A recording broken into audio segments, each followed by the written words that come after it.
If society collapsed tonight, what's the first thing you'd grab? Be honest, do you even know? Because in a real collapse, hesitation could be fatal. Stick around because today we're uncovering 13 society collapse essentials for 2025, the viral survival gear list everyone's suddenly whispering about. Hey everyone, I've spent days digging through Reddit threads, survival forums, FEMA reports, prepping sites like True Prepper and Checkify, and what I found is honestly shocking. Only 12.5% of American households could survive more than 30 days without outside help. That's it. In this video, I'm going to show you the 13 doomsday items that survival experts, underground preppers, and even ex-military agree will be worth more than cash when everything goes dark. Some of these items are crazy simple, yet shockingly overlooked. So watch till the end, because I promise, item number 11 is one you've probably used 100 times and never realized it could save your life. Drop a comment below. Have you noticed a sudden price hike, a weird product shortage, or anything strange in your area? Your insight might help someone else prepare before it's too late. Item 1.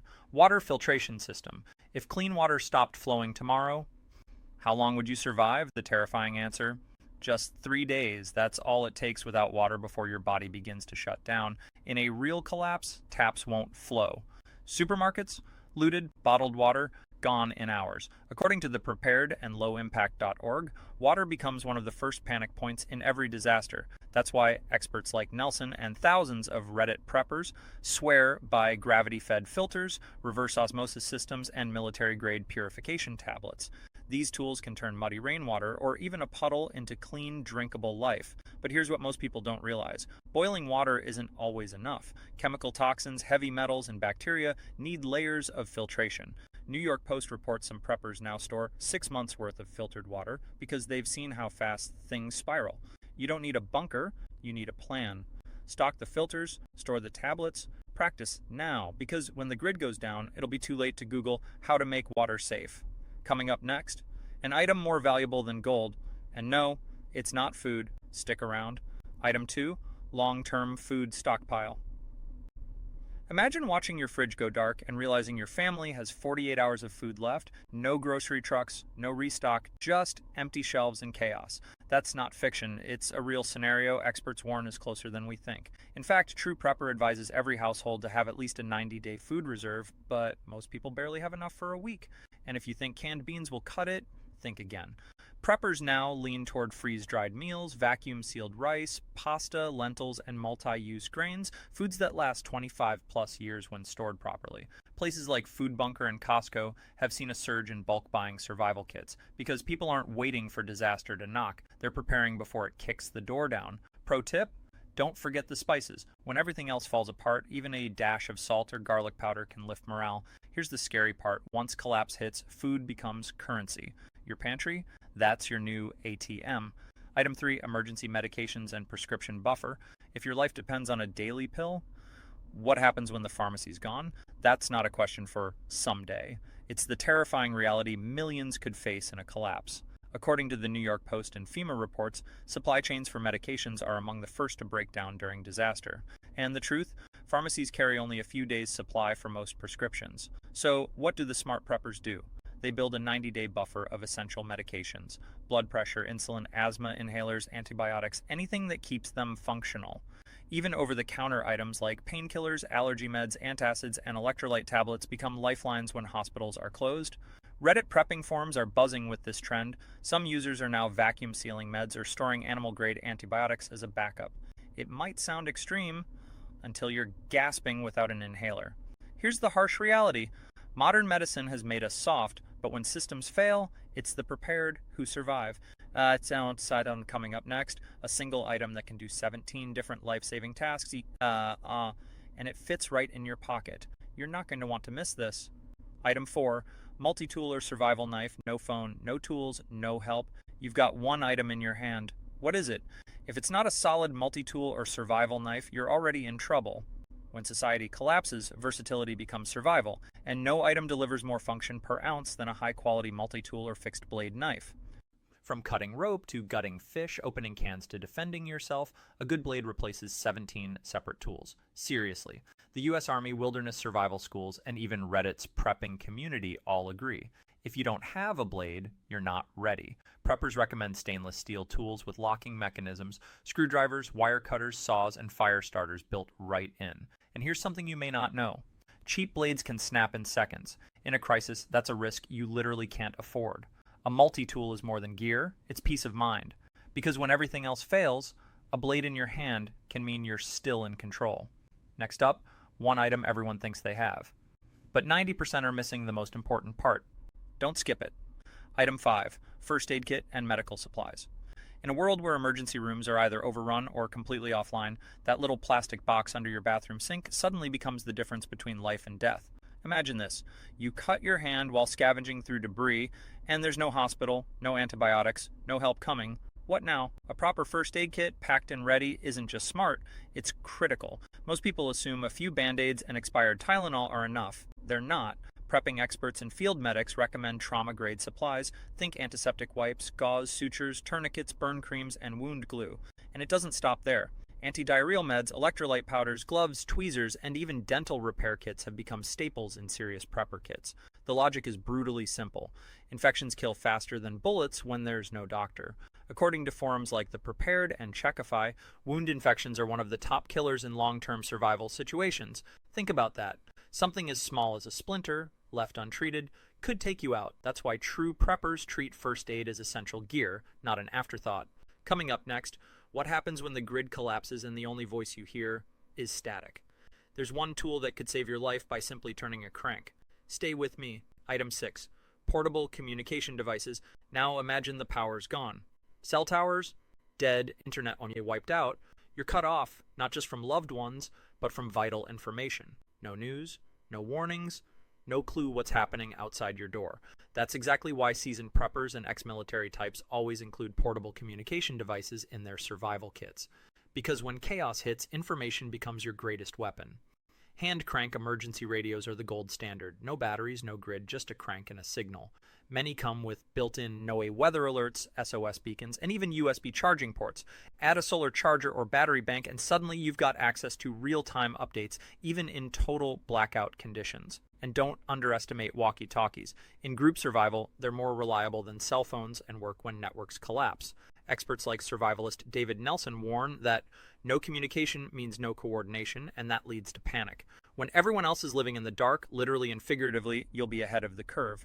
While others guess, you'll know.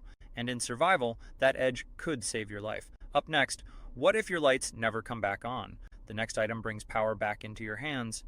Even when the grid is gone, you'll want this.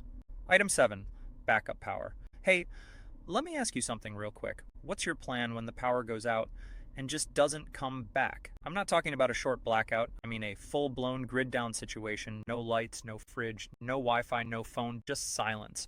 And whatever batteries you have left. Now, here's the shocking part. According to Business Insider and the New York Post, more Americans are quietly buying compact home generators and solar battery kits than ever before.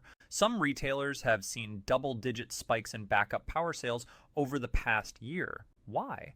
Because the systems we rely on are fragile. One cyber attack, one massive storm, and it's lights out, possibly for weeks. And when that happens, the ones with backup power, they win, they eat, they stay warm, they stay safe. A small generator can keep your freezer running, power a CPAP machine, charge radios, even run a few lights. And solar battery packs, they're silent, portable, and recharge with the sun. That's power you don't have to beg for. So don't wait until it's too late. When the grid goes down, you need to be the one who's already 2 steps ahead, because in the dark, everyone panics. But you'll be the one with the lights on. Item 8, cash, precious metals, and offline crypto storage. Let's talk money, but not the kind in your bank account. Because in a real collapse, banks will close, ATMs will go empty, and that little plastic debit card, just a piece of useless plastic. You know what keeps value when everything else crashes? Cash, silver, gold, cold, offline crypto. Here's the thing most people miss. During a crisis, digital money becomes fragile. Power outages, frozen accounts, even government restrictions can wipe out your access in seconds. According to disaster analysts and financial preppers featured in New York Post interviews, people who lived through Venezuela's crash or Greece's banking freeze weren't worried about stocks or savings. They were bartering with physical currency, precious metals, and food. And here's the kicker. In some survival circles, offline crypto wallets, like hardware USB vaults, are gaining traction. No internet needed, no third party, just a tiny drive that holds real borderless value. Smart preppers stash small bills, silver coins, even old-school barter items like cigarettes and lighters, because when the system breaks, trust breaks with it. The question is, will you be stuck begging for help, or will you be the one people come to with something real to trade? Next, we're going underground. Literally, the item coming up, it could turn a patch of dirt into a future food supply. Don't miss it. Item 9, seeds and gardening tools. Let me ask you something that most people never even think about. What happens when your food stockpile runs out? Because it will, sooner than you think. Even a 90-day supply gets you only so far. After that, it's not about what you have, it's about what you can grow. That's why experienced preppers always pack heirloom seeds and basic gardening tools. These aren't just for hobbyists. In a long-term collapse, seeds become survival currency. Think about it. Every seed is a meal waiting to happen. It's food you don't have to trade for, steal, or scavenge. Experts from homesteading blogs and survival communities say heirloom non-GMO seeds are key because they produce plants that you can actually reseed and grow again. You're not just planting vegetables, you're planting independence. And don't overlook the tools: a hand trowel, gloves, compost, even buckets for urban planting. If the system breaks, your backyard or your balcony becomes your farm. Here's the scary part. During the early COVID lockdowns, seed shortages were real. Big box retailers ran out for months. Imagine that happening during a true collapse. So if you think a survival garden is optional, think again. Because when shelves stay empty, dirt becomes gold. Next up, how do you protect your lungs, your body, even your home, when the air itself could be deadly? What I'm about to share is something preppers never overlook. You shouldn't either. Item 10, protective clothing and materials. Most people think survival is all about food, water, and maybe a flashlight. But let me tell you, none of that matters if the air you're breathing is toxic. During a real collapse, especially if it involves civil unrest, industrial failure, or even warfare, the biggest danger might not be outside your door. It might already be in the air. That's why seasoned preppers never go without protective gear. We're talking N95 masks, chemical-resistant coveralls, goggles, gloves, and even plastic sheeting with duct tape to seal off windows or make a quick decontamination zone. Sound extreme? Maybe. But so did toilet paper hoarding, until it wasn't. And here's a real-world example. During the 2020 wildfires in California, stores ran out of masks and air filters within 24 hours. People were breathing in smoke and chemicals for days. Now imagine that, but on a national scale. Even FEMA guidelines recommend keeping plastic sheeting and duct tape for shelter-in-place emergencies, and most Americans don't have a single roll. In a real collapse, the threat isn't always visible. Sometimes it's the particles in the air, the water on your skin, the chemicals leaking from a nearby plant. Prepare now, because if it ever happens, you'll have seconds to react. Item 11, light and signaling tools. Let's say the power's out. It's not just your house, it's the whole grid. No streetlights, no car headlights, just pitch black night stretching for miles. Now ask yourself, do you know what total darkness feels like? I'm not talking about turning the lights off in your bedroom. I mean real, disorienting, soul-deep darkness where you can't see your hand in front of your face and you're not even sure what's 2 feet away. That kind of dark can turn a calm mind into panic in minutes. That's where light becomes survival. A solid, high-lumen flashlight isn't just a tool, it's security. It helps you see, navigate, signal, defend. In some cases, it can even save your life. Whether you're checking for threats, signaling rescue teams, or trying to avoid stepping on broken glass, light gives you control when everything else is chaos. And I'm not talking about your old phone flashlight. That's going to die fast, and once it's gone, it's gone. Smart preppers use tactical flashlights with rechargeable batteries or hand crank models that don't need the grid. Some even come with strobe functions for signaling or disorienting intruders. You'd be amazed how something that fits in your pocket can become the most important thing you own. But let's go even deeper. What if you get separated from your group, lost in the woods, injured, and trapped? That's when a signal mirror or emergency whistle might be the only thing standing between you and being found. These are the tools nobody ever thinks about until it's too late. And yet, in wilderness rescues, whistles save more lives than any fancy GPS. Why? Because your voice will fade, your energy will burn out. but a whistle carries farther, uses less energy, and cuts through noise, even in storms. A signal mirror on a sunny day can be seen from up to 10 miles away. 10 miles. That's potentially the difference between rescue and vanishing off the grid forever. And here's a chilling stat.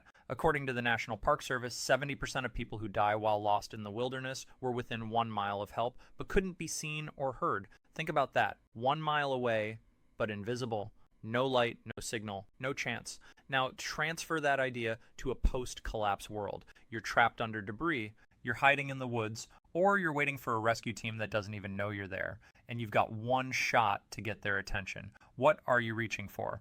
Light and sound aren't optional in survival. They're your lifeline to the outside world. So build your kit smart. LED flashlight with spare batteries or solar charge, a compact signal mirror, a high decibel whistle. These don't take up space, they're dirt cheap, but they carry massive survival value. Most people won't even think about this until they're alone in the dark and wishing they had. Coming up next, something that's not high tech, not digital, and not glamorous. But with it, you can build shelter, create tools, trap food, defend yourself, and without it, you're basically helpless. It's a prepper's silent MVP. Don't miss it. Item 12. Cordage, tarp, and shelter materials. Let's strip this down to the basics. You've got no house, no tent, maybe not even a working vehicle. The sky is dark, the wind's biting, and a storm is rolling in. You're exposed, and you've got to find shelter before nightfall. What do? This is where most people freeze, literally and mentally, because in a survival situation, shelter is everything. It's not just about comfort, it's about life or death. Hypothermia can set in within minutes in cold rain or wind. Even in moderate weather, a lack of shelter can sap your energy, morale, and will to keep going. That's why preppers always carry 3 things: rope, a tarp, and knowledge. First, cordage. That's a survival word for rope, string, paracord, fishing line, or even heavy-duty zip ties. Why? Because cordage turns anything into something. A piece of plastic becomes a tent, a few branches become a stretcher, a tarp and some paracord, instant lean-to shelter, rain cover, or even a makeshift stretcher. But here's what people forget. Not all rope is created equal. Those cheap cords you get from the dollar store, they'll snap when you need them most. Preppers rely on 550 paracord, which can hold up to 550 pounds, is lightweight, compact, and can be unraveled into 7 internal strands for stitching, fishing, even starting fire. That's 7 survival tools inside 1 rope. Next, the tarp. You might laugh at the idea of carrying a plain old sheet of plastic. But here's the thing, a good thick tarp is one of the most versatile tools in any survival kit. It can be your roof, your floor, your water catchment system, or even your sleeping bag if you're desperate. Combine that with cordage and a knife, and you can build dozens of structures in minutes. Shade from the sun, shelter from snow, protection from wild animals, or even concealment from other people. And if you think that sounds far-fetched, consider this. During Hurricane Katrina, tens of thousands of people were stranded without proper shelter for days, sleeping under bridges, plastic signs, even garbage bags. In moments like that, a simple tarp is the difference between being soaked, sick, and vulnerable, or staying dry and protected. Even urban preppers know the power of shelter materials. In a collapsed city grid, your apartment might become unsafe. The roof might leak. The windows might shatter. That tarp? Suddenly, it's your barrier between chaos and control. It's what keeps the heat in or the rain out. And don't forget duct tape. I know it sounds cliche, but in survival circles, it's nicknamed the prepper's magic. Duct tape can repair shoes, seal bags, waterproof clothing, reinforce splints, or patch holes in just about anything. Combine it with your tarp and rope. You're not just surviving, you're creating solutions on the fly. So let me ask you this. Do you have any of this stuff in your go bag, in your trunk, in your garage? Or are you just planning to wing it if things go bad? Because when it does go bad, and it will, you won't have time to wish you'd stocked up. You'll be soaking wet, cold, and scared while someone else is sleeping dry and safe under a tarp you thought was just a camping thing. Coming up next, our final item. It's not food, it's not a flashlight, but in the right moment, it's more valuable than all 11 items we've covered so far combined, and almost nobody is talking about it. Stick around, this one might shock you. Item 13, tradables and barter items. When money loses its meaning, people turn primal, and in those moments, what becomes currency isn't cash, it's comfort, it's survival. It's whatever they can't find but desperately need. That's why experienced preppers stockpile barter items. Small, cheap things that become wildly valuable in a crisis. We're talking toilet paper, lighters, alcohol, cigarettes, coffee, over-the-counter meds, even feminine hygiene products. Sounds odd? Not when shelves are empty and desperation sets in. Look back at history. During the economic collapse in Argentina, people weren't trading stocks, they were trading soap and aspirin. During Venezuela's meltdown, toilet paper was literally worth more than the local currency. That's not theory, that's reality. Now, here's what Reddit prepper threads are buzzing about. Some are sealing these items in Mylar bags, burying them or hiding them in bug-out locations. Why? Because they know, in a barter economy, whoever has what people want holds the power. These aren't luxuries, they're leverage. And in a post-collapse world, leverage is everything. You've now seen the 13 doomsday essentials that can literally mean the difference between chaos and control. But knowing is only half the battle. So here's the big question. How many of these do you already have? And more importantly, how long could you last if the grid went down tonight? Drop a comment below. What item would you add to this list? Have you seen shortages in your area? Sudden price hikes? Let's help each other stay ahead. If this video opened your eyes, smash that like button, subscribe, and hit the bell, because next time we're breaking down the top 10 skills that will keep you alive when society collapses. Don't wait until it's too late. Get ready now, because no one's coming to save you.